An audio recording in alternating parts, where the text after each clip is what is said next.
Hello, and welcome to the Annual Meeting of Shareholders of Stifel Financial Corporation. Today's meeting is being recorded.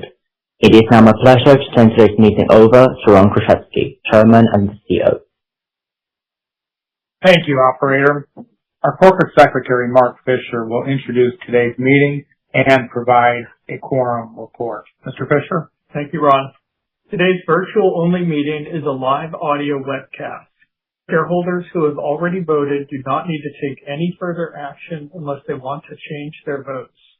If you do wish to change your vote or have not voted, you may vote until 11:30 a.m. Central Time by clicking the vote link at the upper right of your screen or by visiting the website www.investorvote.com/SF. The annual report and proxy statement are provided at the Investor Relations page at stifel.com. If you have logged in using a control number, you may submit questions online. This function is not available if you logged in as a guest. Consistent with our bylaws, we have set rules of conduct for this meeting in the interest of a fair and orderly meeting. These rules are available under the Documents tab at the upper right of your screen. Mr. Chairman, the tellers have submitted a certificate showing that at least 142,155,912 shares, or 92.4% of the total outstanding shares of common stock of the company, are represented at this meeting. Quorum is present. Thank you, Mark. I call the meeting to order and welcome our shareholders to this annual meeting. The directors and officers of our company, in addition to myself, attending today's meeting are Mary Ann Brown, Michael Brown, Lisa Carnoy, Robert Grady, Maura Marcus, Victor Nisi, Tom Weisel, and Michael Zimmerman. Those are the directors. The senior officers that are also present: James Zemlach, President; Mark Fisher, who was introduced as General Counsel and Secretary; Jim Marishin, Chief Financial Officer; and David Sliney, Chief Operating Officer. Joining us today from KPMG are Andrew Espy, Byron Witchery, Megan Reardon, and Matt Cushman. KPMG is being recommended to you, our shareholders, as our independent auditing firm for this fiscal year. We will now begin the formal business of this meeting. Consistent with the bylaws of the company, I am acting as chairman of the meeting, and Mark Fisher is acting as secretary. I appoint Jim Lashover and Michael Buckley as tellers to tabulate the votes at this meeting. An affidavit of mailing of the notice of this meeting to all shareholders of record on April 13th, 2026 will be filed with the minutes of this meeting. The previous annual meeting of shareholders was held on June 4th, 2025. The minutes for that meeting have been made available under the Documents tab at the upper right of your screen. I will deem these minutes accepted without objection unless a shareholder or proxy objects by email to Stifel Investor Relations at stifel.com on or before June 23rd, 2026. Item 1 is the proposal of directors for election. The company's board of directors has proposed that the following individuals be elected at this annual meeting as directors, each to serve for a one-year term or until a successor has been elected and qualified: Adam Burlew, Mary Ann Brown, Michael Brown, Lisa Carnoy, Robert Grady, Tim Cavanaugh, Ron Kruszewski, Maura Marcus, Victor Nisi, David Peacock, Tom Weisel, and Michael Zimmerman. This proposal has been submitted to the shareholders for a vote. As reflected in the notice of this meeting, we have 4 additional proposals before you. The board of directors has recommended that shareholders approve each of these items. Item 2 is approval of an advisory resolution on executive compensation, sometimes referred to as, quote, say-on-pay. Item 3 is adoption of an amendment to the company's certificate of incorporation to increase by 50% the number of shares of common stock authorized. Item 4 is authorization of amendments to the 2001 Incentive Stock Plan 2018 restatement to increase capacity by 9 million shares, including 175,000 shares to be reserved for our non-employee directors. Item 5 is the board's proposal that shareholders ratify the board's selection of KPMG as independent auditors for the fiscal year ending December 31st, 2026. These items have each been submitted to our shareholders for a vote. I now recognize the representatives of KPMG and invite them to address this meeting. Is there any statement that you wish to make at this time? Not at this time. Thank you. Later in the meeting, I will recognize anyone wishing to ask questions of the representatives of KPMG. Shareholders who have already voted do not need to take any further action unless they want to change their votes.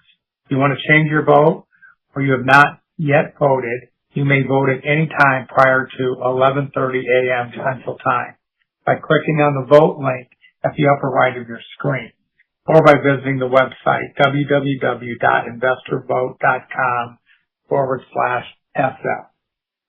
Before hearing the results of the meeting, I would like to just deliver some remarks on the company.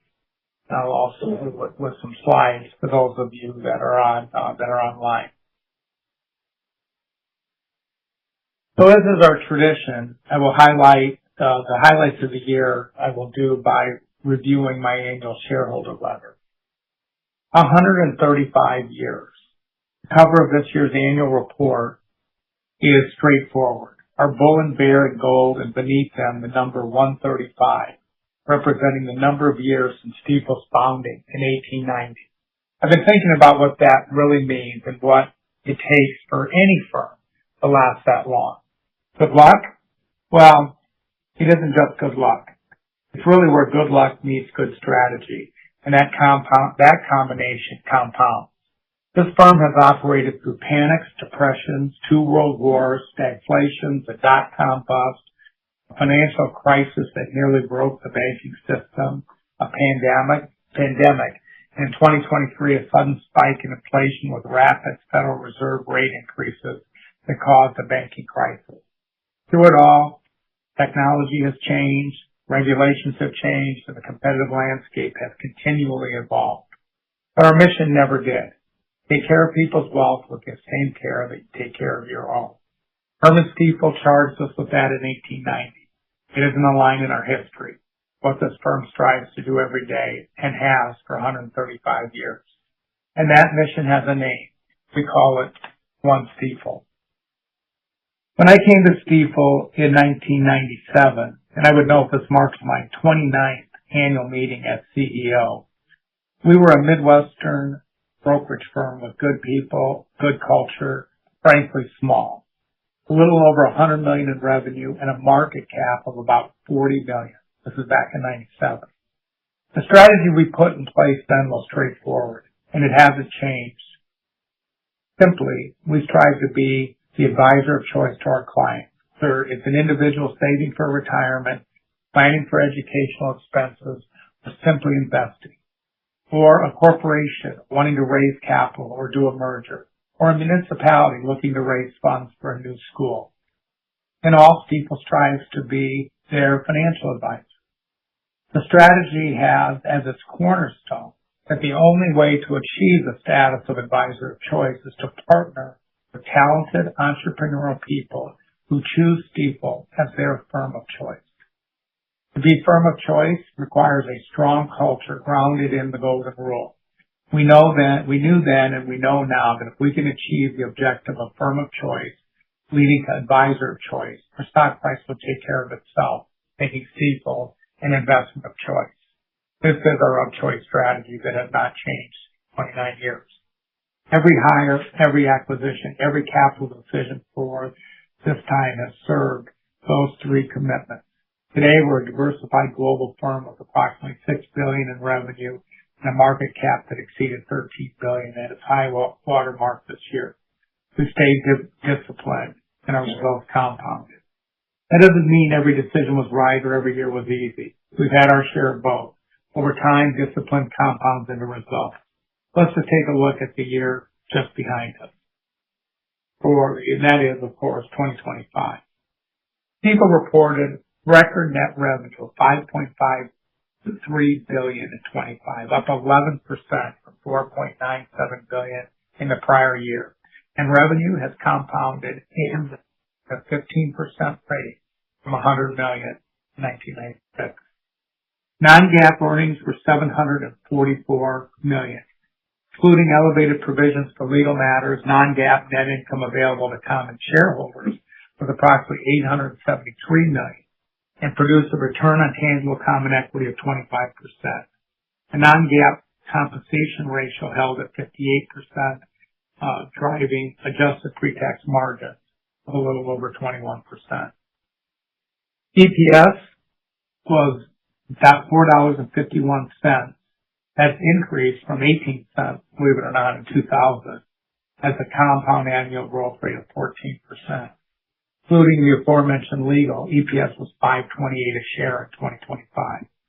Book value per share ended the year at $34.71, up from $1.57 in 2000. Total assets generated primarily through Stifel Bank and Trust totaled $41 billion at the end of 25. And Stifel remains very well capitalized with equity of $5.9 billion. What about Stifel as investment of choice? Well, since January of 1997, the S&P is up about 9.5 times. Microsoft, one of the premier growth companies in history, is up 47 times. Stifel's up 83 times. And over the last 5 years, we have also outperformed both the S&P 500 and Microsoft. We raised our dividend for the 9th consecutive year, declared a 3-for-2 stock split effective February of 2026. Global Wealth Management produced record net revenue of $3.54 billion, up 8%. Asset management revenues crossed $1.7 billion for the first time, and Global Wealth pre-tax contribution was a little over $1.1 billion. We added 181 financial advisors during the year, including 92 experienced advisors with combined trailing 12-month production of a little over $86 million. Client assets reached a record $552 billion, up 10%, and fee-based assets grew 16% to $225 billion. Our institutional group net revenues were $1.91 billion, up 20%. Pre-tax contribution increased 47% to $329 million. The pre-tax margin expanded to 17% from 14%. Advisory revenues grew 25% to $721 million. Equity capital raising was up 44%. And clients actively accessed the markets, and fixed income capital raising grew 12% in a more favorable financing environment. KBW had a fantastic year, in fact, a record year in depository M&A. On the capital management side, we repurchased $371 million of stock during the year at an average price approximately $100.90. Tier 1 capital stands at $4.5 billion. The Tier 1 leverage ratio stands at 11.4%, and we held our investment grade ratings. Fitch at BBB+ and S&P at BBB. So much for the financial numbers. Seems that everyone is talking about the headwinds or tailwinds of AI. In fact, that's about all I hear about. The headwinds case in AI is really straightforward. Most people believe that AI will automate entire categories of knowledge work, disrupt industries that have run the same way for decades, and change or eliminate jobs along the way. I don't dismiss that. Every transformative technology in history has provoked the same fear. The automobile, the assembly line, the personal computer, each one changed work as we know it. But those disrupted physical labor. AI is different. It's targeting knowledge work itself. The thinking, the analysis, the judgment we always assumed was uniquely ours. That's why the fear feels more personal this time. But for all its power, AI still struggles with human emotion, with culture, with motive. And the pattern holds. Every transformative technology ultimately becomes tailwind to productivity and growth. Not without disruption, but still a tailwind. I believe AI will also do the same thing. We're already seeing it at Stifel. On the wealth side, AI agents can gather the information, prepare the analysis, and lay out the options before the advisor even sits down with a client.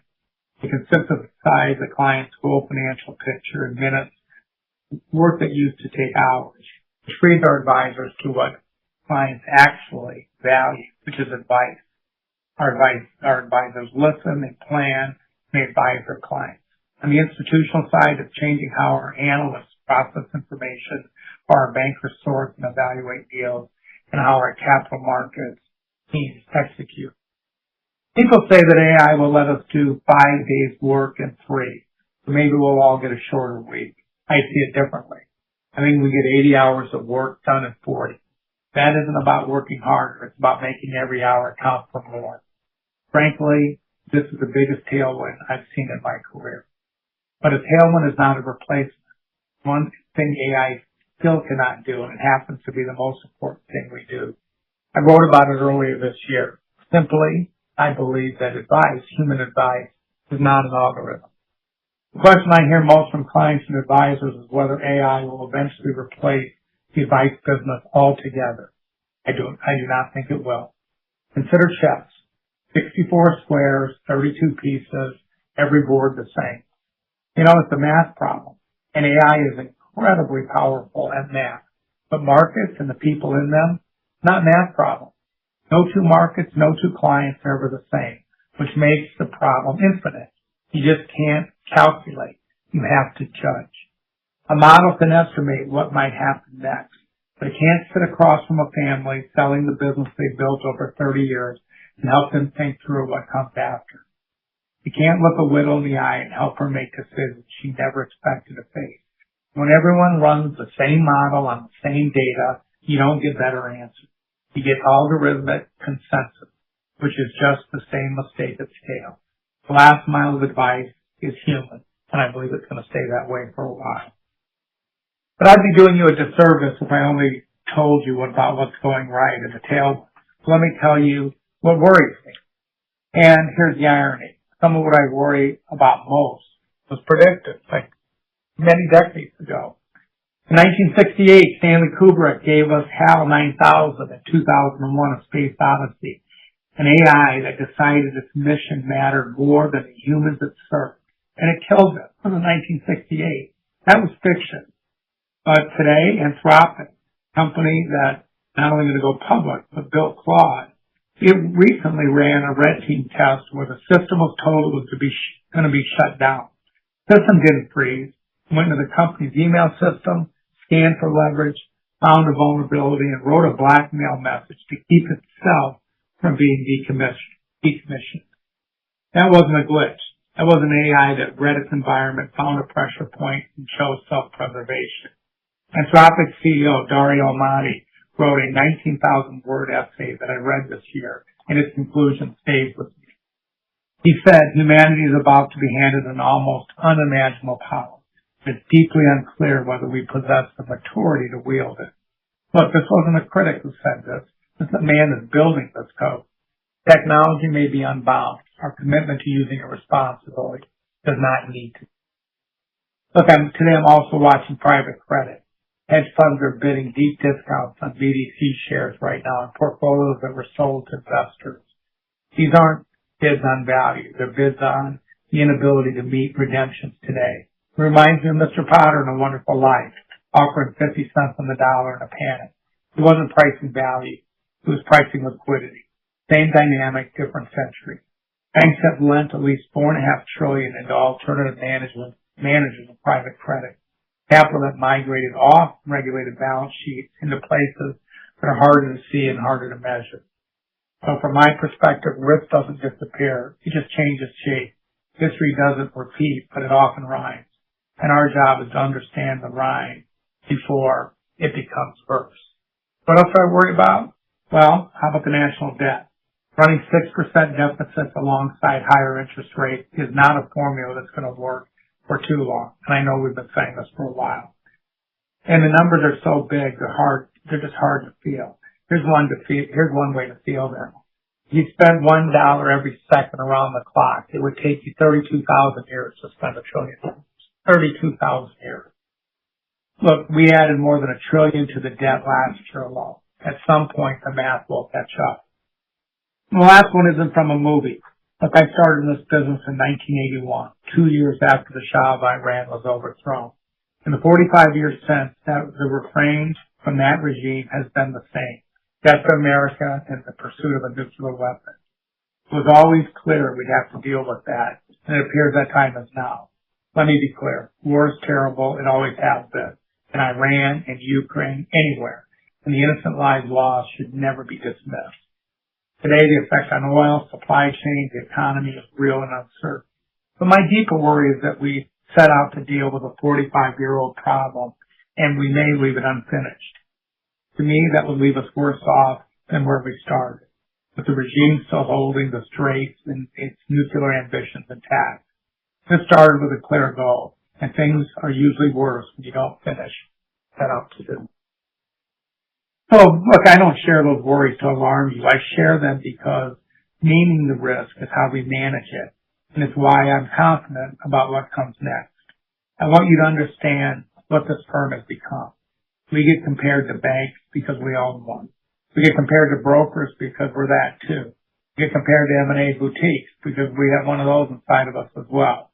No single comparison captures it. We built Stifel this way on purpose. It wasn't an accident. And none of it works without the people. For the third straight year last year, our advisors ranked us number one in J.D. Power's U.S. Financial Advisor Satisfaction Study. That's not something we bought. That's our advisors telling us they have what they need to do their best work. We talk about one Stifel a lot. That's a simple idea. When a client touches one part of this firm, they get all of it.